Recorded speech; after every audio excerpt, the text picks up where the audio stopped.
Bien, buenos días, estimados alumnos.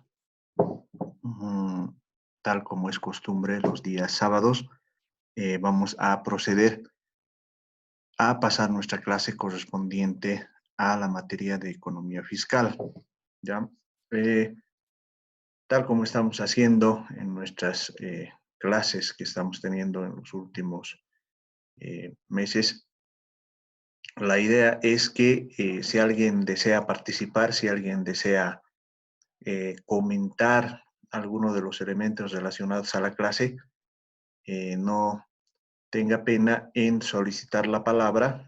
Para ello, para que podamos ser ordenados, pueden utilizar el botón Raise Hand o mediante el chat que tenemos habilitado pueden pedir la palabra si es que algún concepto no está claro, si es que se desea hacer alguna pregunta, aclarar algo, hacer una corrección al profesor, no hay ningún problema, siéntanse en plena libertad para que podamos trabajar. Bien, entiendo que todos están teniendo acceso a nuestra presentación. Si hay algún problema de alguien que no pueda ver la presentación, por favor háganmelo saber mediante el chat o mediante el medio que ustedes vean conveniente para que podamos trabajar. Ok, bien. Habíamos visto en nuestra anterior clase eh, lo que significaba el análisis de la curva IS. En conclusión, lo que podríamos decir es que si existe la amenaza de una recesión o ya estamos en una recesión, como es el caso boliviano, lo que se puede hacer es establecer un mecanismo mediante el cual podamos proceder a incentivar el volumen de la demanda agregada. ¿Con qué fin? Con el fin de que podamos aumentar el gasto de las familias, ya sea mediante un impulso fiscal, esto es, aumentando el gasto del gobierno, aumentando el nivel de compras, aumentando el nivel de inversión pública que podamos tener en la economía. ¿Ya? Ahora bien, podemos analizar el equilibrio del mercado de bienes y ahora lo que vamos a hacer es analizar el mercado financiero. Esto es el mercado de dinero y lo que vamos a ver es la curva LM que nos muestra la relación entre oferta y demanda de dinero, ¿no? Uno de los grandes avances que en realidad se registró el siglo pasado es precisamente integrar ambos mercados, ¿no? A ver, poquito para rememorar la discusión clásica que se tenía en la década de los 30 del siglo pasado. La gran discusión se refería acerca de la neutralidad del dinero. ¿Qué quiere decir la neutralidad del dinero? Quiere decir si el dinero es capaz o no de influenciar en la actividad económica. ¿Por qué se tenía esta discusión? Lo que ocurre es que para varios economistas el dinero era pues neutral. ¿Por qué era neutral? Porque en realidad lo único que tenía que hacer es servir de vehículo para las transacciones, pero en general no alteraba en sí mismo la naturaleza de esas transacciones, ¿no? Para que recuerden ustedes sus cursos de economía monetaria, la gran ventaja del dinero es que evita la coincidencia de necesidades, la coincidencia de deseos. Puede tener uno al panadero que hace pan y al carpintero. Si tuviéramos una economía de trueque, tendrían que coincidir ambos deseos, o sea, el carpintero necesitaría pan y el panadero necesitaría de las sillas o las mesas que produce el carpintero. Entonces, solo en ese momento habría la posibilidad de hacer una transacción. El dinero lo que hace es evitar precisamente esa doble coincidencia porque ambos van a recibir dinero. Entonces, en esencia se sigue haciendo la misma transacción entre bienes, la misma transacción entre equivalentes, podríamos decir. Sin embargo, eh, ahí el tema estaba en que el dinero tenía un carácter neutral. Con Keynes, bueno, en realidad con varios economistas anteriores, pero fue que Keynes el que dio la puntada final, fue capaz de armar y de entender todo este tema. Se sabe que el dinero no es neutral y que en realidad el dinero sí puede tener un efecto sobre la economía. Posteriormente, hubieron varios trabajos que trataron de refutar la visión keynesiana acerca del dinero. Sin embargo, todos esos trabajos ahora precisamente están siendo cuestionados porque hay mucha gente que considera que en realidad no, el dinero no es neutral, ¿no? Y ahora vamos a ver por qué eso es así.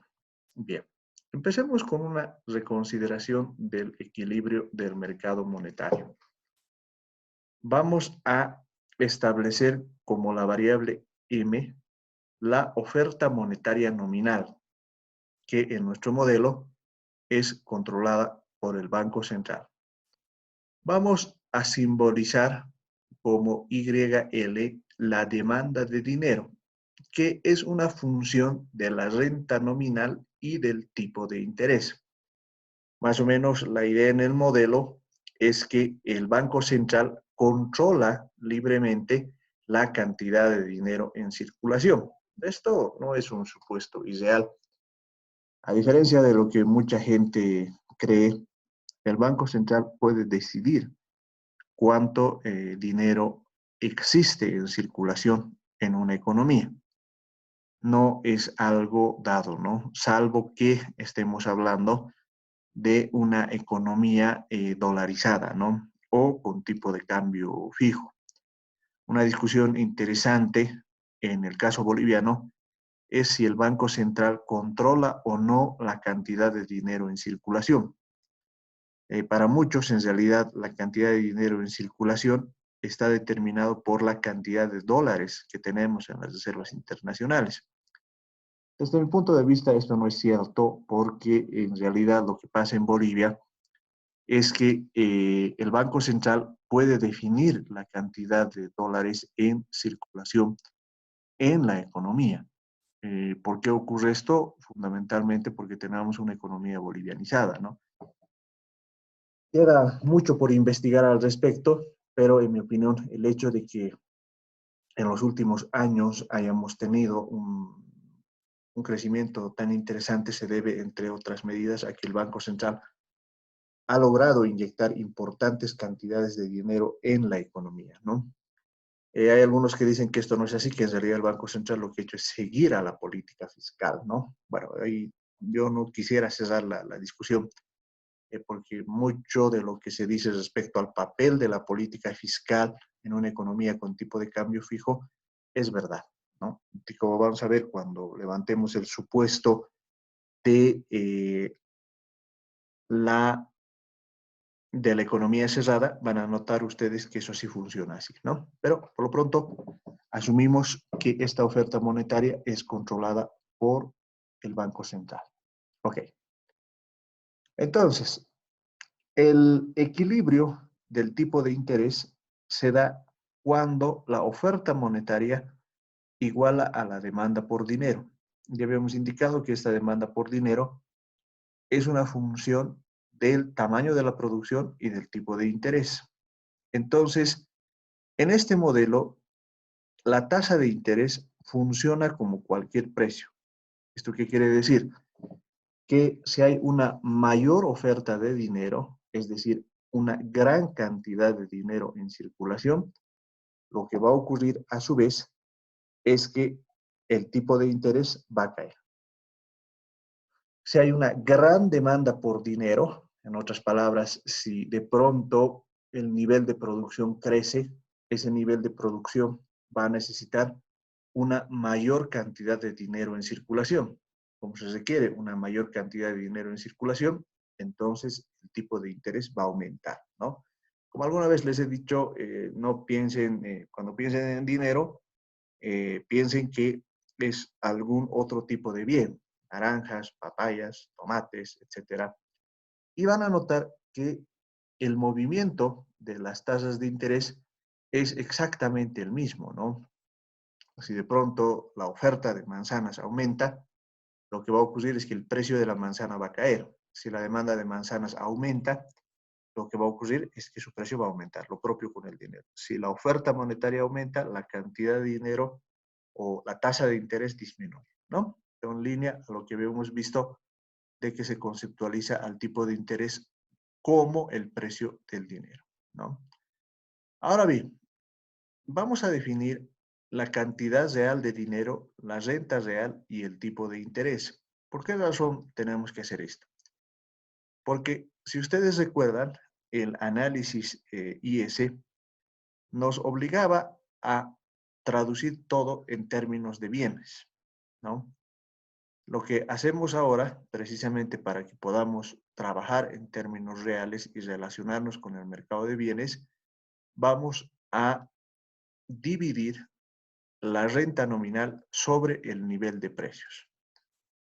¿Por qué hacemos esto? Porque lo que nos interesa es ver cuáles son las variaciones que existen en términos de cantidades que determinan un tipo de interés definido, ¿no?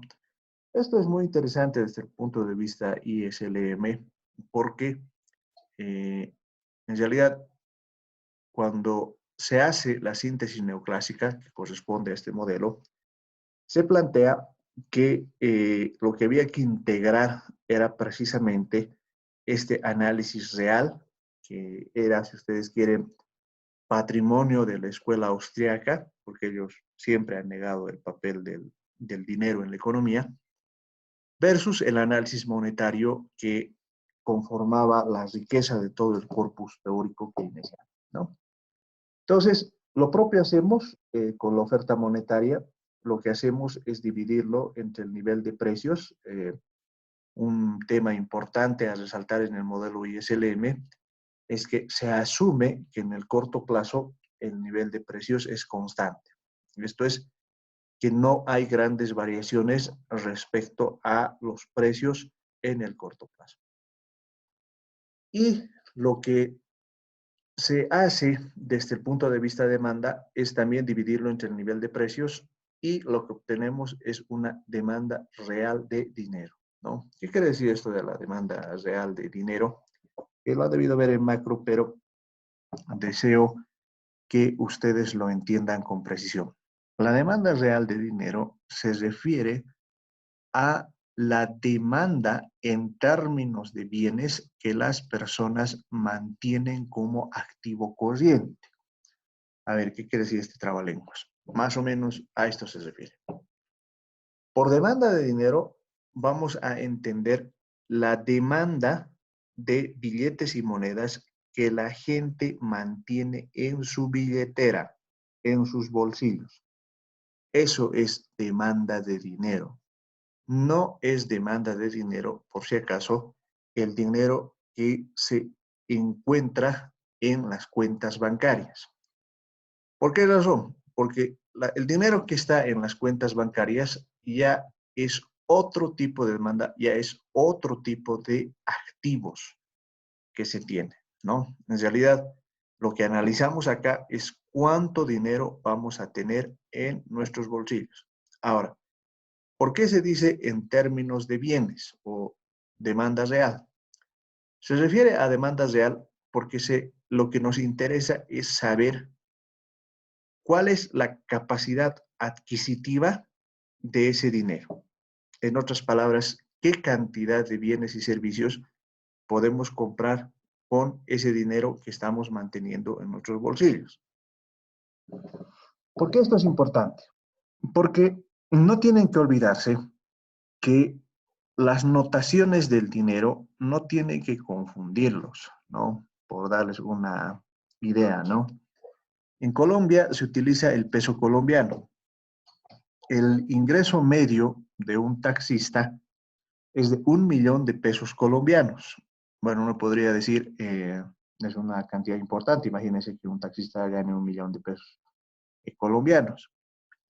Pero lo que ocurre es que, para que tengan una idea de lo que les estoy hablando, el alquiler de un departamento puede costar fácilmente 400.000 pesos bolivianos. Ahí ya no se pone tan interesante, ¿no es cierto? Porque 40% de ese ingreso se puede ir en un alquiler. Fácilmente, digamos, la carrera de un vehículo cuesta 30.000 pesos colombianos, ¿no? Entonces, ¿qué han hecho los colombianos precisamente para no confundirse? Lo que hacen es que el billete de 1.000.000 de pesos bolivianos, 1.000 lo anotan los 3 ceros grandes y los otros 3 ceros chiquititos, ¿no? ¿Sigue siendo 1.000.000 de pesos bolivianos? Sigue siendo. Pero ahí inmediatamente te das cuenta que es equivalente a 1.000. Y sobre esa base ya puedes empezar a hacer los cálculos, ¿no? El ingreso medio de un taxista ya es 1.000 bolivianos. El alquiler de un departamento son 300 bolivianos. Entonces así ya te puedes orientar, ya puedes saber. Entonces, lo nominal no tiene que confundirlos, porque lo que interesa en el dinero es la cantidad de bienes o servicios que pueda alcanzar.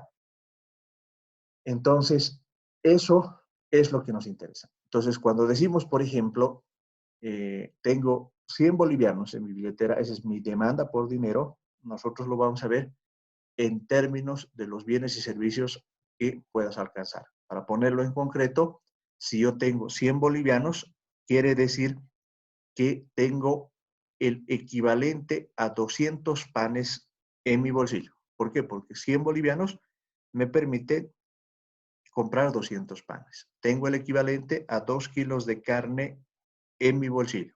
¿Por qué? Porque eso me permite comprar, 100 bolivianos me permiten comprar 2 kilos de carne. ¿Me entienden? Entonces, cuando estamos hablando de demanda real por dinero, nos estamos fijando en la capacidad adquisitiva, en la cantidad de bienes y servicios que se puedan comprar.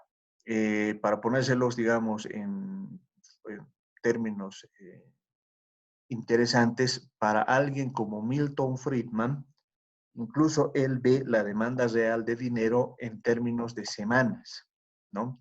¿Por qué semanas? Porque él agarra y dice lo que el salario mensual se puede dividir en semanas de ingreso, es decir, cuánto gano al día, para ponérselos en simple, ¿no? Si mi salario es 2.600 bolivianos, entonces por día yo estoy ganando 100 bolivianos, digamos que no trabaja domingo, ¿no? 100 bolivianos. Entonces, si digo que tengo una semana de salario en mi bolsillo, quiere decir que estoy teniendo 700 bolivianos. Pero ¿por qué, digamos, él pone una semana? Porque ahí está ligándose con el mercado real. Es decir, está diciendo una semana de ingreso está en mi bolsillo. Puedo tener un día de ingreso en mi bolsillo. ¿Por qué razón? Porque le interesa la demanda real de dinero, ¿no es cierto? ¿Cuánto puede adquirir ese dinero? Quizás, digamos, en la situación actual, esto no les pueda parecer muy relevante, porque actualmente en el país no hay inflación, ¿no? La inflación a abril es 0.44%, o sea, quiere decir que los precios se han mantenido constantes desde diciembre a la fecha. Sin embargo, en un escenario inflacionario, esto es mucho más complicado, ¿no? O también en un escenario de caída de la productividad, que es lo que nos está pasando ahora, cuando estamos hablando de caídas de el Producto Interno Bruto, que el Banco Mundial estimaba en 3%, nuevas estimaciones están hablando de un 9%, posiblemente lleguemos a un 20 o un 30% de caída del Producto Interno Bruto, ¿no? Eso va a significar reducciones fuertes en el ingreso de las personas, Y por lo tanto, en esa situación, este tema de la demanda real, de cuánto ganan las personas, se va a convertir en una situación sumamente delicada que hay que analizar, ¿no? Pero sigamos. Entonces, la relación o la curva LM, lo que nos va a mostrar, por un lado, es el equilibrio que se establece entre la oferta monetaria y la demanda de dinero, todo ello en relación a la tasa de interés. Entonces, ya podrán ustedes darse cuenta cuál va a ser el razonamiento que va a existir, ¿no? Relacionamos inicialmente la tasa de interés en el eje de las ordenadas y el dinero real, tanto desde el lado de la oferta como desde el lado de la demanda, en el eje de las coordenadas. En primer lugar, vamos a decir que la oferta de dinero para un determinado nivel de producción conlleva una relación inversa entre esa demanda de dinero y la tasa de interés. ¿Por qué razón? Porque si la tasa de interés sube, la cantidad de dinero en el bolsillo de la gente, en la billetera de la gente, se va a reducir. ¿Por qué? Porque la gente establece una relación de sustitución de costos. Es decir, ¿qué es más costoso?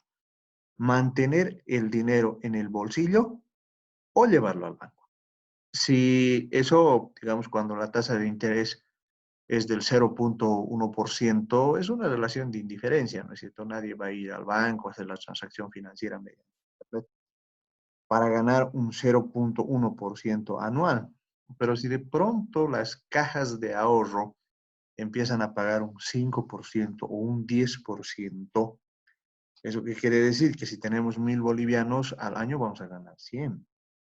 Si tenemos 100.000 bolivianos, lo que vamos a ganar al año es 10.000 bolivianos. Entonces, eso ya es algo muy interesante como para mantener el dinero en los bolsillos.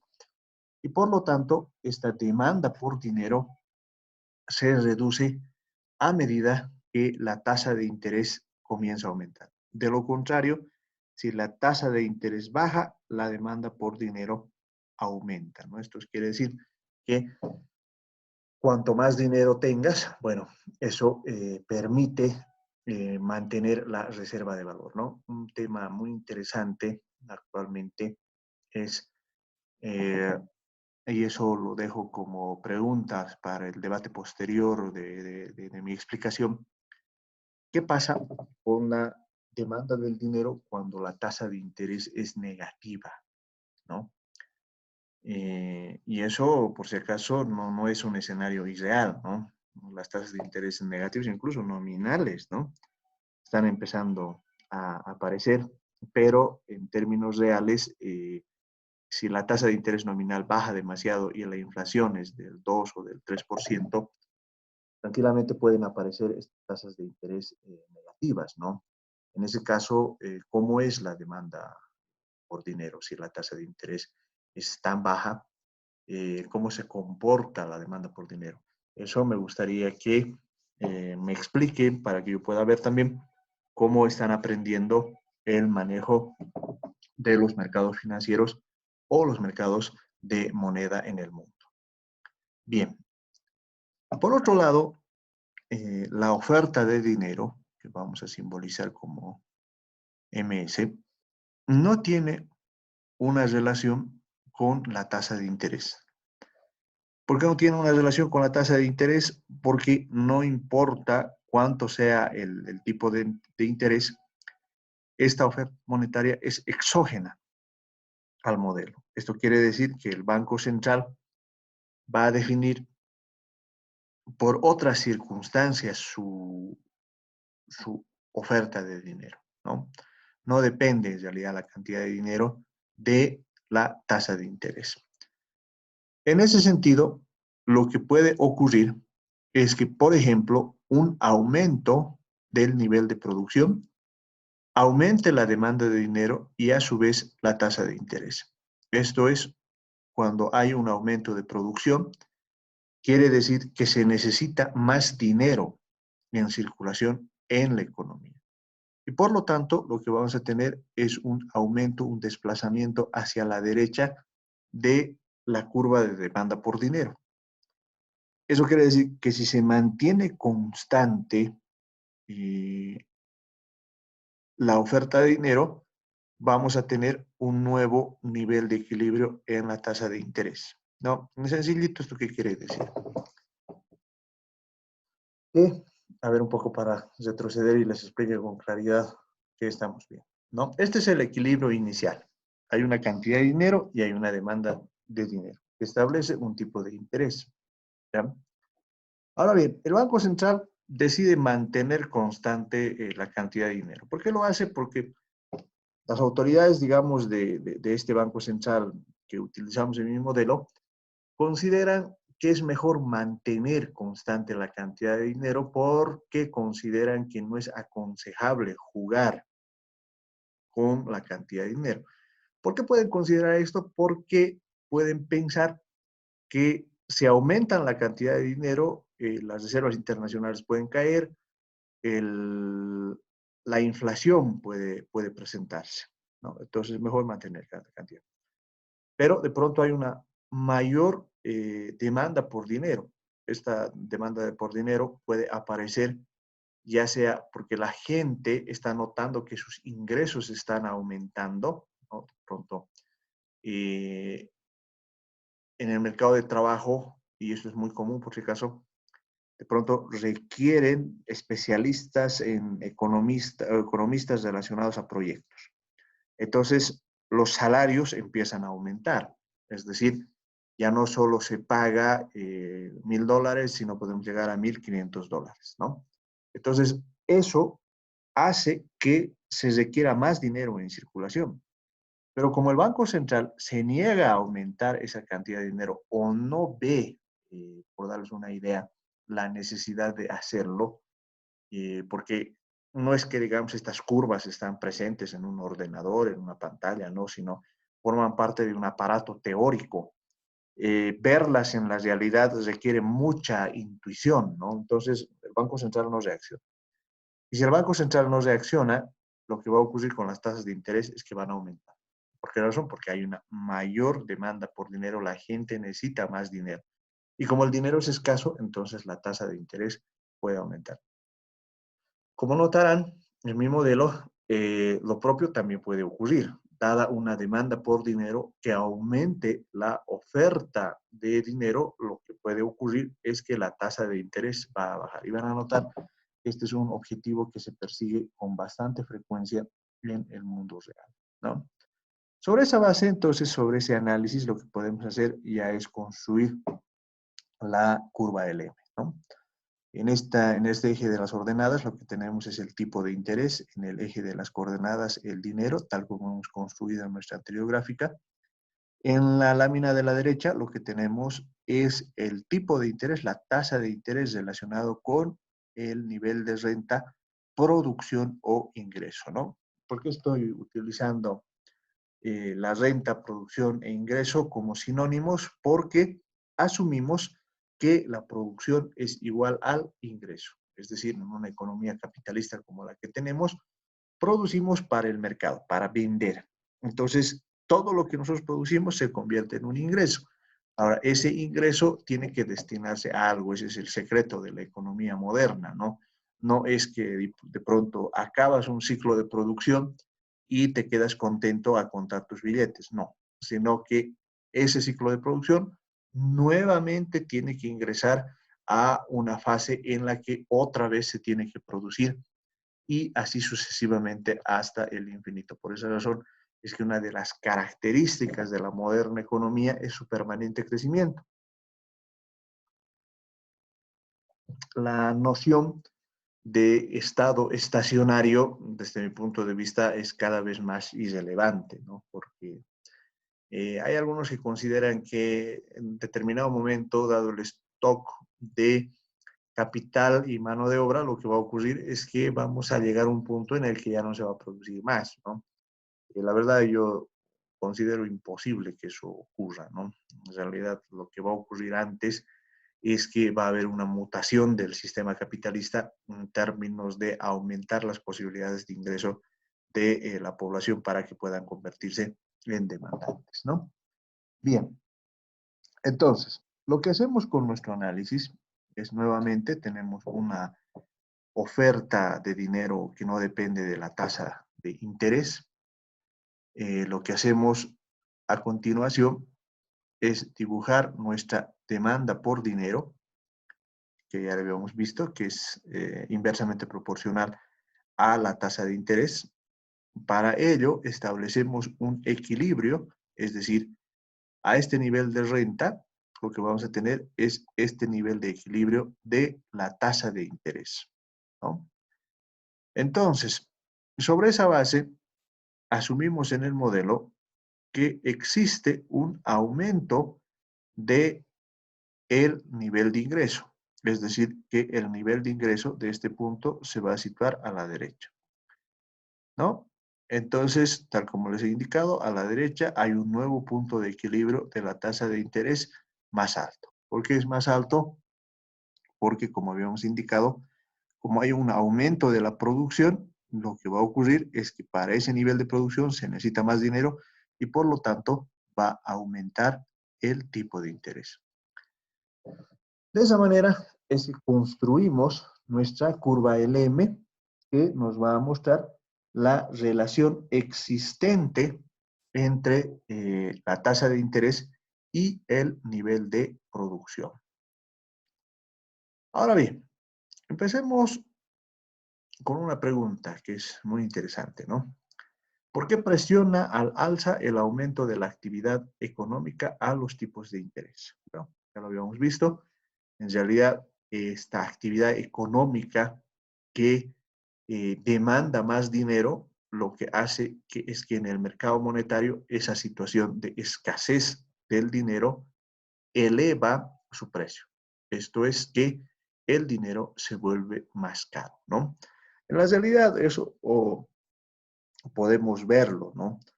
A ver, pónganse ustedes a pensar en los últimos meses previos a la pandemia del coronavirus. ¿Han notado ustedes que las tasas de interés han empezado a aumentar? Había depósitos a plazo fijo del 4, 5. Prodem, por ejemplo, hasta ahora está ofreciendo depósitos a plazo fijo al 6%. ¿Eso qué quiere decir? Que la gente está demandando, pues, o estaba demandando una mayor cantidad de dinero, ¿no? Y lo propio y ahora en la pandemia, cuando estamos en un nivel de producción más bajo, está cayendo, lo que vamos a notar es que las tasas de interés también van a empezar a descender, lo cual es un proceso peligroso desde mi punto de vista, ¿no? Entonces, sobre esa base es que construimos nuestro análisis de la curva L.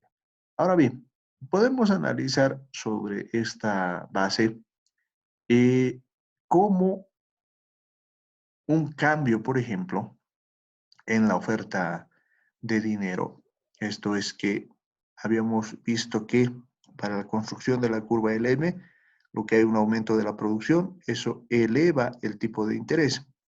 Pero, ¿qué es lo que ocurre cuando el Banco Central reacciona y decide aumentar la cantidad de dinero en términos reales?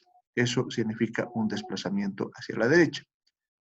Por lo tanto, lo que vamos a tener es un nuevo punto de equilibrio, que lo habíamos visto, habíamos estado en B, ahora vamos a estar en B', lo que va a significar un descenso de el tipo de interés, ¿no? Tal como estamos viendo acá, vamos a movernos a lo largo de la curva para establecer un nuevo nivel de equilibrio en términos de lo que significa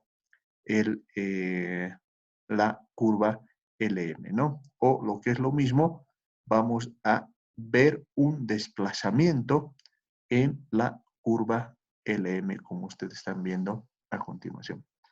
Entonces, podemos decir que un desplazamiento de la oferta monetaria lo que va a hacer es que exista un desplazamiento en la curva LM. Esto van a notar, es muy importante para el análisis de lo que significa el mercado financiero.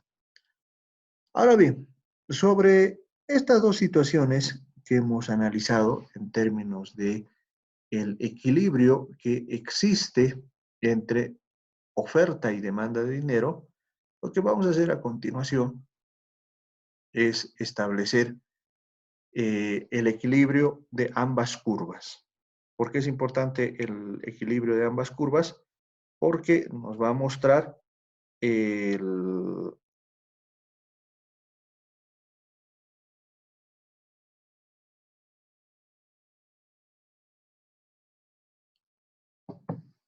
Espérenme un segundito, me indican que no están pudiendo entrar a la reunión.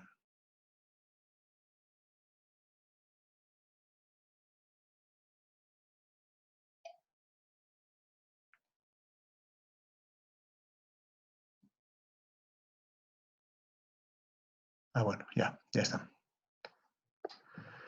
Ok, entonces decíamos, lo que tenemos que ver ahora es el equilibrio del modelo ISLM.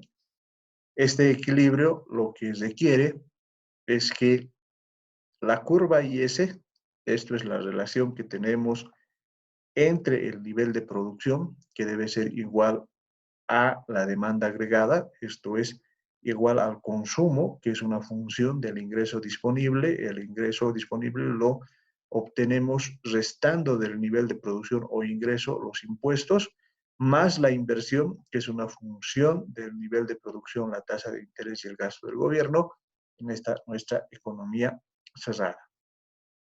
Y por el otro lado tenemos la curva LM, que nos va a mostrar la curva LM. La curva LM nos va a mostrar el equilibrio que existe en el mercado monetario. Esto es el equilibrio entre la oferta de dinero y la demanda de dinero. Por lo que es lo mismo, la curva IS debe ser igual a la curva LM, o, para ponerlo en términos más sencillos, hay un nivel de producción y de tasa de interés que hace que los mercados de bienes y servicios se vacíen y que exista la cantidad de dinero suficiente en la economía para que ésta funcione. Entonces, lo que hacemos a continuación en el modelo, desde el punto de vista gráfico, es establecer o analizar la curva IS y la curva LM, que nos va a dar precisamente ese equilibrio de tasa de interés y nivel de producción que hace que la economía funcione, ¿no?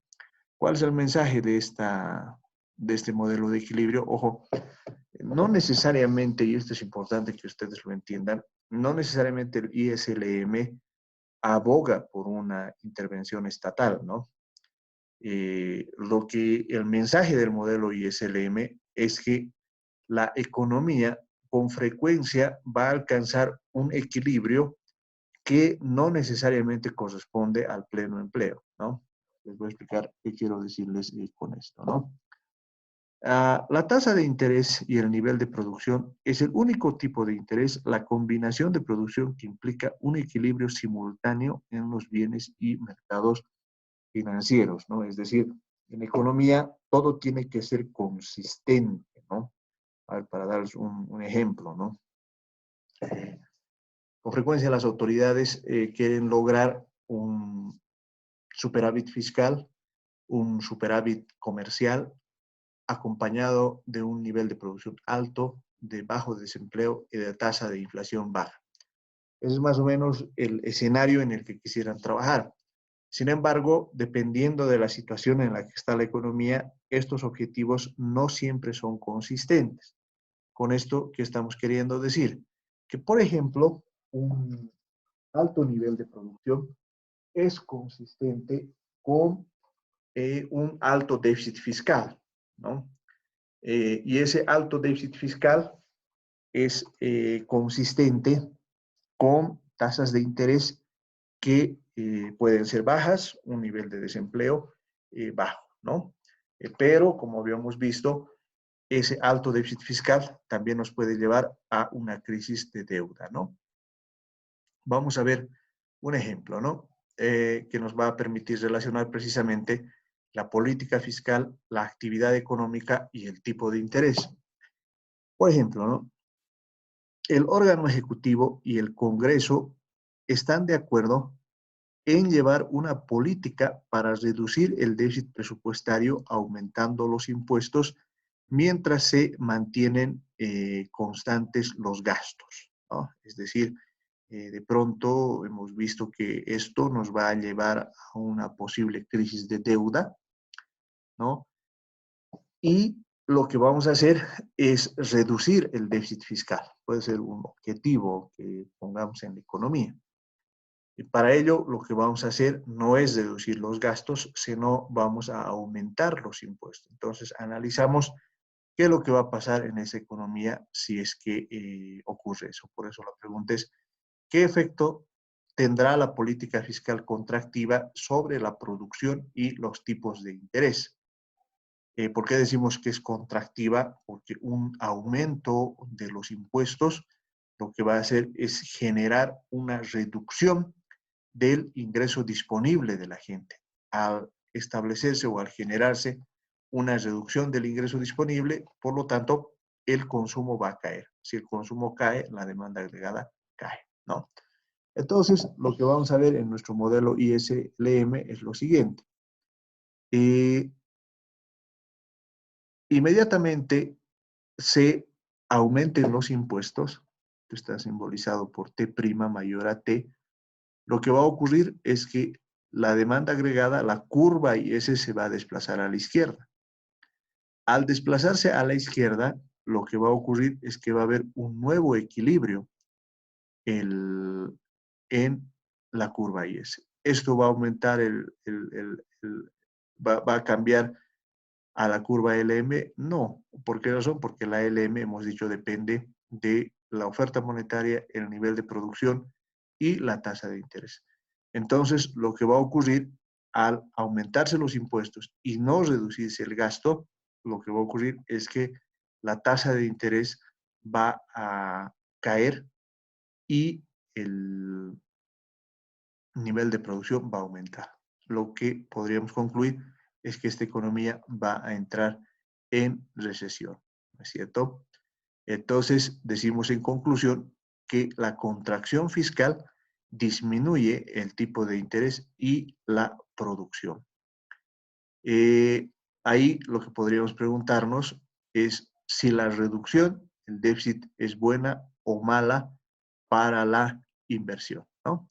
Pero antes de que podamos entrar a responder estas preguntas, lo que yo sugiero es que abramos la discusión para que podamos recibir algunas preguntas o si alguno desea hacer algún comentario respecto a lo que hemos visto hasta el momento en relación al modelo ISLM, ¿no? Entonces, dejo la sala abierta para que alguno de ustedes quiera realizar algún comentario o alguna pregunta en relación a lo que hemos visto respecto a cómo funciona la política fiscal en el modelo ISLM y el mensaje que se da para el funcionamiento de una economía.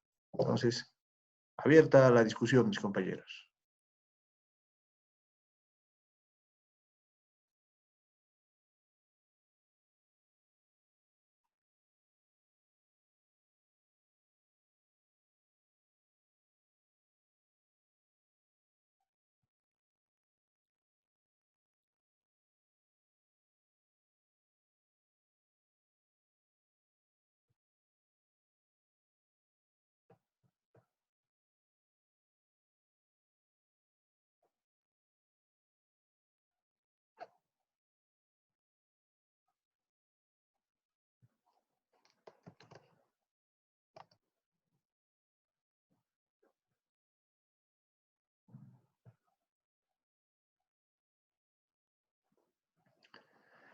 A ver, tenemos el caso de Daniel Esteban. O, perdón, Viveca Bravo también.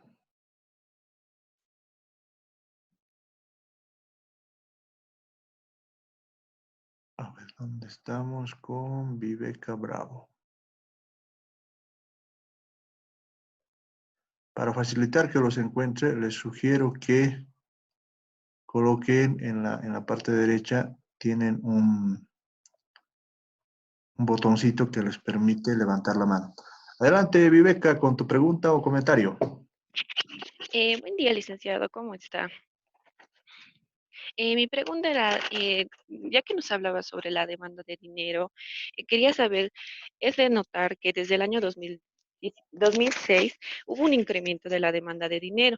Quería saber a qué factores eso se debió, porque no me quedó muy claro, y también qué mecanismos usó para que no se incremente la inflación, como a veces la teoría nos dice. Esa era mi pregunta, Lice. Muchas gracias. A ver, importante lo que nos plantea Viveca.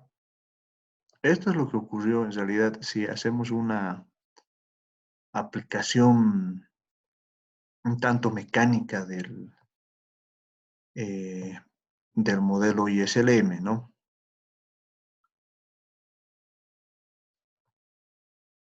Esperen un ratito, los compañeros están ingresando, ¿no? Lo que ocurrió básicamente en, en la economía boliviana es una situación similar a la que estamos viendo, ¿no? Y lo que ha ocurrido, como bien decía Viveca, ha habido un aumento en la demanda por dinero y lo que ha ocurrido es que la producción también ha aumentado, ¿no? No se olviden que hemos tenido tasas de crecimiento que incluso han bordeado el 7%. Ahora, ¿qué es lo que ha hecho el Banco Central en respuesta? Más o menos lo que ustedes están viendo en pantalla. Lo que ha hecho es aumentar la cantidad de dinero en circulación. Mediante ese mecanismo, lo que ha logrado es que haya un desplazamiento de la curva LM. Es decir, en la medida en que había un aumento de la producción, esto es por la mayor demanda de gas, pero además, y esto es importante que ustedes lo conozcan, no ha sido un aumento exclusivo del sector petrolero, sino todos los sectores han incrementado sus niveles de producción. Entonces, al aumentar sus niveles de producción, lo que ha ocurrido, si ustedes lo quieren ver gráficamente, es que tanto la curva LM como la curva IS se han desplazado a la derecha. Este desplazamiento continuo de la curva LM y la curva IS hace precisamente que se pueda contar con este tipo de situaciones. Es decir, a ver, si me permite graficar, bueno, es chistosa mi curva LM, pero es más o menos lo que ha ido ocurriendo, ¿no? O sea, todo el tiempo, por la cantidad de dinero que teníamos, se desplazaba hacia la derecha. Ahora, ahí ha ocurrido un fenómeno que es muy interesante analizarlo, ¿no? ¿Cuál es ese fenómeno? Que como había una mayor cantidad de dinero, aumentaba la producción. O si quieren ustedes verlo al revés, el aumento de la producción generaba un aumento del dinero. Eso permite un círculo virtuoso mediante el cual la tasa de inflación se mantiene bajo control. Eso es lo que a mí me preocupa en este momento, porque si mi teoría es correcta, al activarse el mecanismo al revés, es decir, cuando cae la producción, lo que va a ocurrir es que la demanda por dinero va a empezar a caer, pero va a empezar a ocurrir un fenómeno muy, muy interesante que ya se lo ha visto en Argentina, ¿no?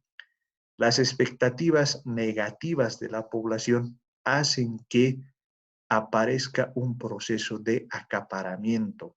Esto es que la gente compre aquello que no necesita. Entonces, hay una presión continua a los mercados de bienes y servicios. Si esa producción no es capaz de responder, lo que vamos a tener es un escenario en el cual pueda presentarse un fenómeno inflacionario, ¿no?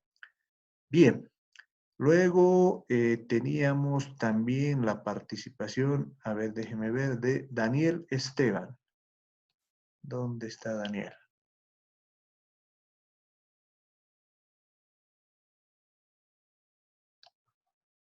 ¿Mm?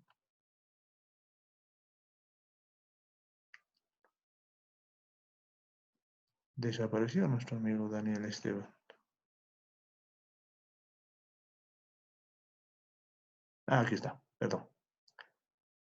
Muy bien, Daniel, adelante, el Eh, micrófono es tuyo. el licenciado, buenas tardes, buenos días. En el caso de la ISLM, más como comentario, obviamente sabemos que la inversión depende de qué tan, o sea, qué tan rentable sea futuro, ¿no ve? Dependiendo de las expectativas en todo caso. A lo que yo sabía en la ISLM hay una relación con la que se puede complementar el equilibrio en ambos mercados y se puede tener tanto el multiplicador fiscal como el monetario como un alfa, como un beta, digamos, ¿no ve? O sea, y eso se da a partir de que teniendo la ecuación del multiplicador de la producción, despejamos la tasa de interés de la ISLM y tenemos el equilibrio en ambos mercados. No sé si estoy en lo cierto, licenciado. Muchas Es, gracias. es evidente lo que dices, Daniel. En realidad, si digamos lo complejizas un poquito más el modelo ISLM, te vas a dar cuenta que hay pues una idea del multiplicador monetario. ¿Por qué razón? Porque en realidad si introducimos gasto público, lo que va a ocurrir es que una parte de, o en todo caso, ese gasto se va a convertir en ingresos de las empresas. Ese ingreso se va a convertir en consumo y en ahorro. Ese ahorro lo que va a hacer es volver a inyectarse como inversión en la economía, ¿no? Y así sucesivamente esto va a generar un proceso de expansión en varios ciclos, ¿no? Lo propio, por si acaso, eso que tú explicas se aplica al lado inverso.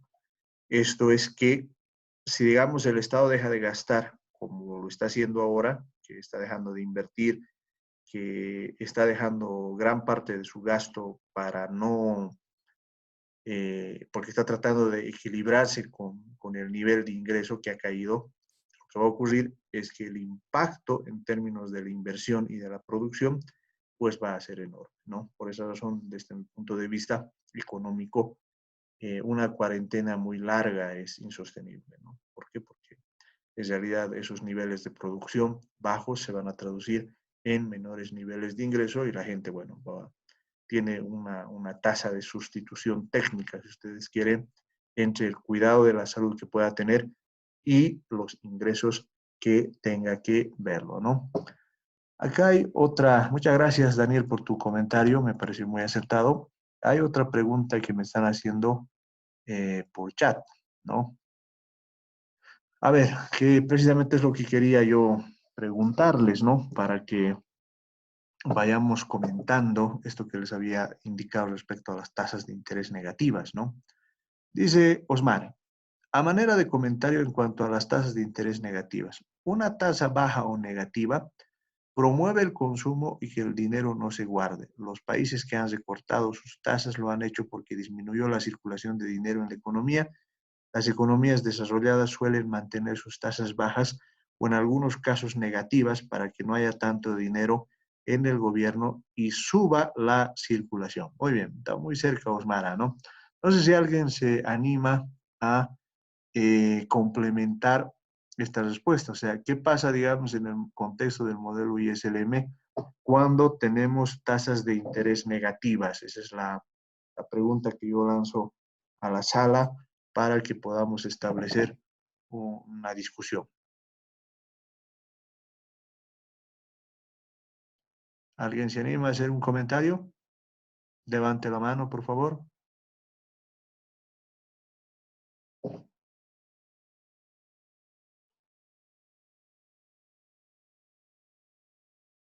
Daniel.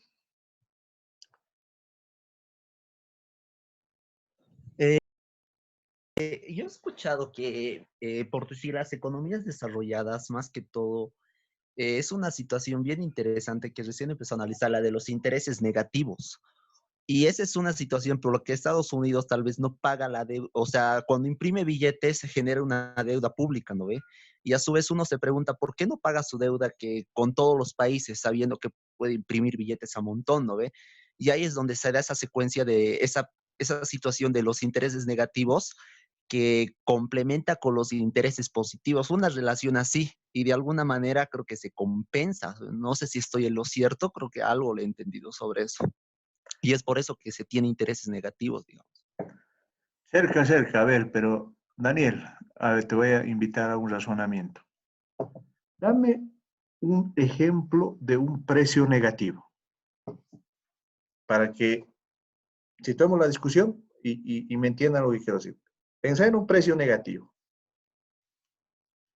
Un precio negativo, tal vez en cuanto a los créditos puede ser, cuando se presta la cuanto a crédito externo puede ser. A ver, O explícame, sea que de algún... ¿Mm? explícame. O sea, cuando una situación de crédito externo, como expliqué esa situación de, o sea, la pregunta del millón es como, ¿por qué con todo, o sea, si puede imprimir billetes a montón con toda su maquinita de Estados Unidos, ¿por qué no puede pagar su deuda china, digamos?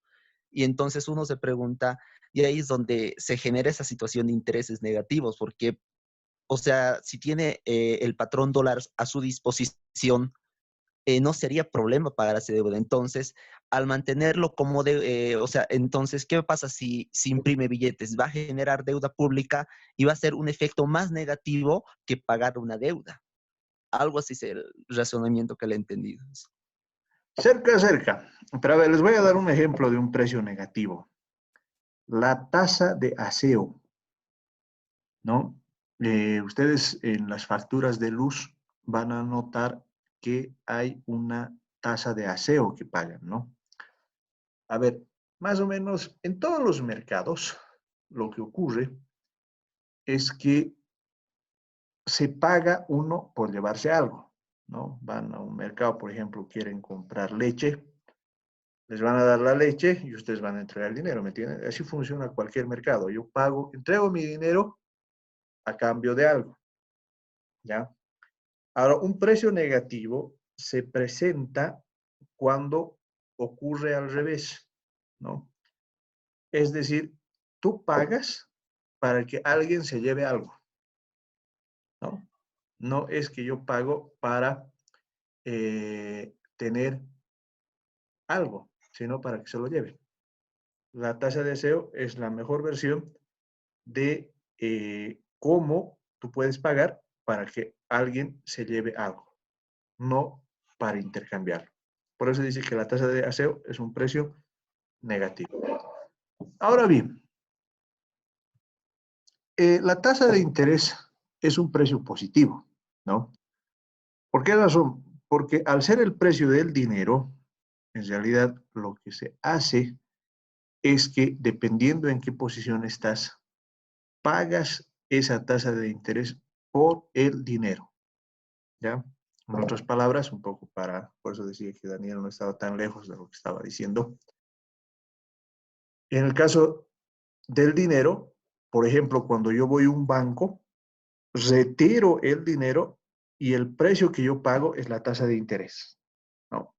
O, para dar otro ejemplo, cuando yo tengo dinero y decido entregar ese dinero, lo que voy a pedir es una tasa de interés.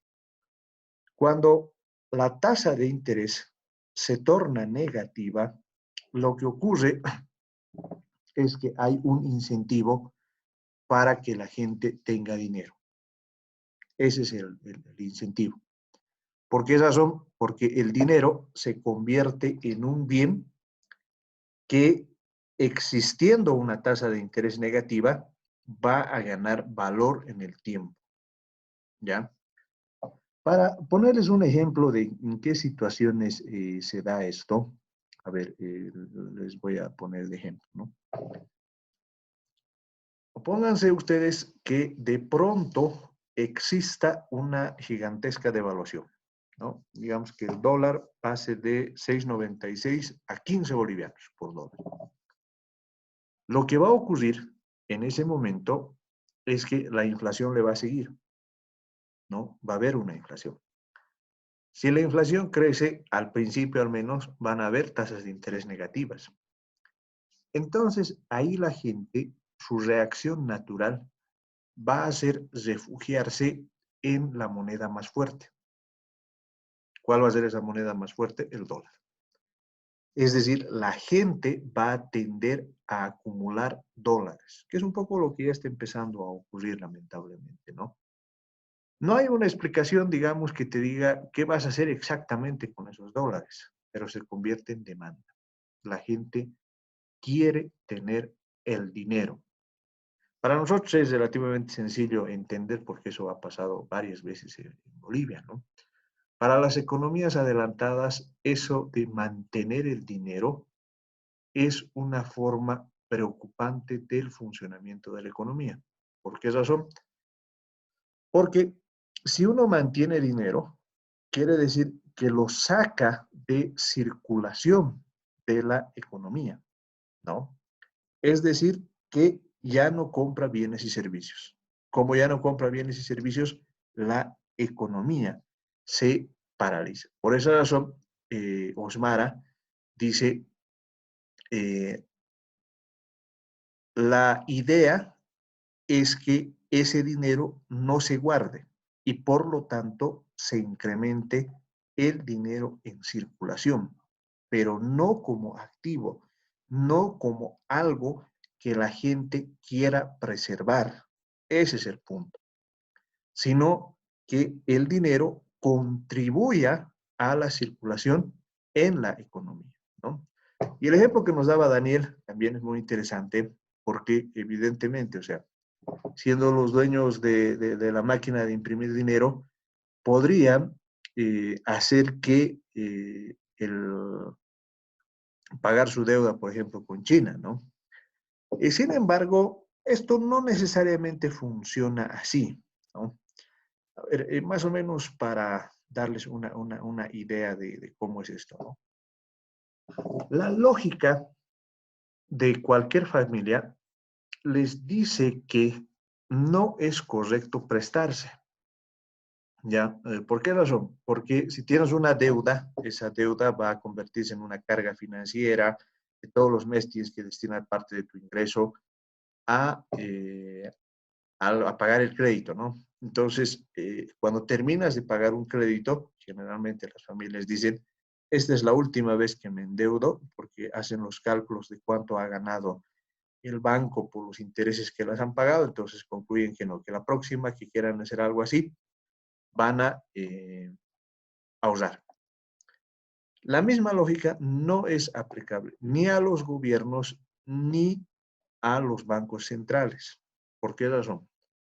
Porque en el caso norteamericano, por ejemplo, si pagaran toda su deuda con China, esos bonos dejarían de circular en el mundo. Ahora, ¿cuál es la ventaja de que esos bonos circulen en el mundo? La gran ventaja es que se convierten en el activo más deseado en el mundo. En otras palabras, eh, si uno no tiene posibilidades de inversión, lo que tiene que hacer es invertir en el activo más seguro del mundo, que son los bonos de tesorería norteamericanos, que pagan una miseria, son más o menos 0,5% de tasa de interés, ¿no? Pero son los más seguros. Ahora, ¿por qué se dice que son los más seguros? Precisamente por lo que explicaba Daniel. Porque nunca va a ocurrir que Estados Unidos deje de pagar esa tasa de interés. Entonces, comparado con otros bonos, por ejemplo, no es por hablar mal, ¿no? Sino piensen en los bonos del Ecuador, digamos. En estos momentos nadie va a comprar bonos del Ecuador, nadie va a comprar bonos de la Argentina, porque no son seguros. O sea, lo más probable es que pierdas esa plata. Pero si pones el bono argentino versus el bono norteamericano, te vas a ir al bono norteamericano, porque es seguro precisamente por lo que explicaba Daniel. Ellos tienen la máquina y siempre vas a poder cambiar esos bonos por dólares, y los dólares son aceptados en todo el mundo. Entonces, los Estados Unidos nunca se arriesgarían a sacar esos bonos en circulación. Es algo así como, yo tengo las mejores naranjas del mundo, ¿no es cierto? Ya vas a dejar de vender las naranjas. Nunca vas a dejar de vender las naranjas. ¿Por qué razón? Porque esa cualidad que tienen esos bonos les ayuda mucho a manejar el mundo. Hay una relación entre los bonos del Tesoro norteamericano y la fortaleza del dólar, ¿cierto? Si renuncias a ambas cosas, lo que va a ocurrir es que el dólar ya no va a ser divisa mundial. Ya han notado, por la explicación que varias veces les he dado, que el tener como divisa mundial al dólar les ayuda bastante, porque a ellos les cuesta un billetito de $100, como les decía, 14 centavos de dólar. Eso es lo que les cuesta, ¿no? De esa manera es que, en mi opinión, lo que se tiene que cuidar en todo país es la fortaleza de la moneda. Esa fortaleza de la moneda es muy importante para cualquier economía. ¿Cuándo nos vamos a dar cuenta? Cuando, por ejemplo, en Bolivia, Dios quiera que no pase, alguien se arriesgue a un proceso de devaluación que sería, pues, lamentable para el caso boliviano, ¿no? Bien, tenemos también otra pregunta de Nidria que dice, tengo entendido que las tasas de interés negativas es muy difícil que se den en economías emergentes. Más que todo es en economías desarrolladas. ¿Hay alguna manera de aplicarlo en nuestro país? Claro. Lo que ocurre es que las tasas de interés, Nidria, no tienes que verlo solo desde el punto de vista nominal, sino desde el punto de vista real. ¿Qué es una tasa de interés real? Es la tasa de interés nominal menos la tasa de inflación. Entonces, puede ocurrir que, por ejemplo, ahora las tasas de interés de una caja de ahorros, digamos, es del 1% al año, ¿no? Si la tasa de inflación es de el 3%, lo que en realidad está ocurriendo es que estás perdiendo un 2%. En otras palabras, le estás pagando al banco por tener tu dinero, ¿no? Claro, ahí me podría decir, pero ¿por qué eso no se da cuenta la gente? No se da cuenta la gente porque los periodos que maneja su dinero son muy cortos y la tasa de inflación es muy baja, ¿no? En otras palabras, para ponerte una idea, en realidad la gente tiene su dinero en las cajas de ahorros por la comodidad del cajero. Esa es la verdad. Muy pocos intuyen cuál es el valor del dinero en el tiempo, ¿no? A ver, ¿cuándo te das cuenta de eso, no? La gente que, por ejemplo, vive en anticrético es la que mejor se da cuenta de esa situación. Piensen ustedes, por ejemplo, que una persona hace 15 años podía tener un departamento en anticrético en el centro con $10,000.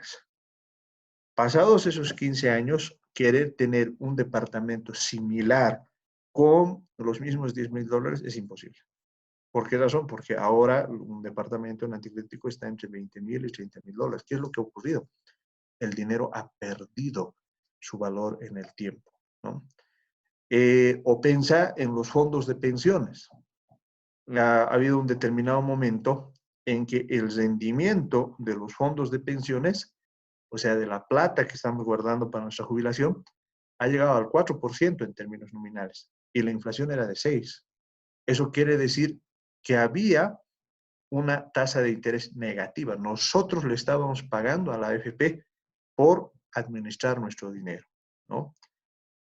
De nuevo, ¿por qué no se nota en el caso boliviano? Porque la tasa de inflación es baja, ¿no? Y lo que ha estado ocurriendo en los últimos años es que los salarios han estado aumentando por encima de la tasa de inflación. Pero ahora que hemos entrado al fenómeno inverso, es decir, este año, por ejemplo, no ha habido incremento salarial, ¿cierto? Entonces, lo que va a ocurrir es que la gente va a empezar a sentir la caída del poder adquisitivo. Y ahí es donde vamos a empezar a notar esta presencia de las tasas de interés negativas, ¿no? Ahora uno podría decir, pero entonces las subiremos, ¿no? Las subiremos, ¿por qué no las subimos a las tasas de interés para que la gente no pierda? Sí y no. ¿Por qué razón? Porque eso va a generar impactos en la inversión. Por eso les decía, esta idea de equilibrio que tenemos en el modelo ISLM es la idea que hay que entender, ¿no? O sea, todas las piezas se encajan.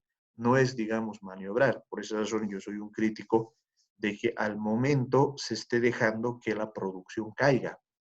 ¿Por qué razón? Porque esa caída en la producción significa la destrucción de varias unidades productivas, ¿no? Y tiene aspectos muy concretos, ¿no?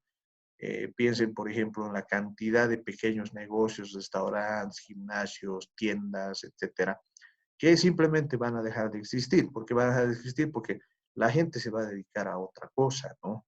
Entonces, eso genera un problema muy grande. Por esa razón, yo he insistido durante estos meses que en estos momentos el nivel de gasto público debería acelerarse. ¿Por qué razón? Para evitar precisamente que hayan situaciones de esta naturaleza, ¿no? Bien, quedaríamos acá el siguiente jueves. Lo que vamos a hacer es continuar y cerrar este tema del modelo ISLM. Yo lo que les quiero proponer, si les parece, y vamos a abrir unos 5 minutitos en la sala, es si ustedes estarían de acuerdo en que podamos dar nuestro primer parcial el siguiente sábado, ¿ya? ¿Cuál sería la idea? Veríamos todo lo avanzado desde el presupuesto, la incidencia del sector público en la macroeconomía y también veríamos esta parte del modelo ISLM. Ya, esos serían los temas del primer parcial. Nuestro primer parcial, si ustedes están de acuerdo, lo podríamos dar mediante la herramienta de Google o la herramienta de Forms de Microsoft, ¿ya? La idea es muy sencilla, en realidad es un formulario que lo pondríamos a consideración de cada uno de ustedes. Tendríamos un tiempo en el cual se va a abrir la sala, digamos desde las 9 hasta las 10:30, y lo que tienen que hacer es responder el formulario, ¿no? Ojo que no necesariamente todos van a tener las mismas preguntas, ¿no? La ventaja de estos formularios es que se cargan un set de preguntas y va seleccionando para cada uno, ¿no? Pero lo cual no implica que no se pueda hacer trampa, tampoco quiero decirles eso, ¿no? Sino que en todo caso la idea es ver cuál es el nivel de conocimiento que ustedes tienen en relación a lo que hemos avanzado hasta el momento de economía fiscal, ¿no? Entonces, yo abro la sala, voy a desactivar todos los micrófonos, o sea, voy a activar en realidad todos los micrófonos y me gustaría que me indiquen cuál es su opinión.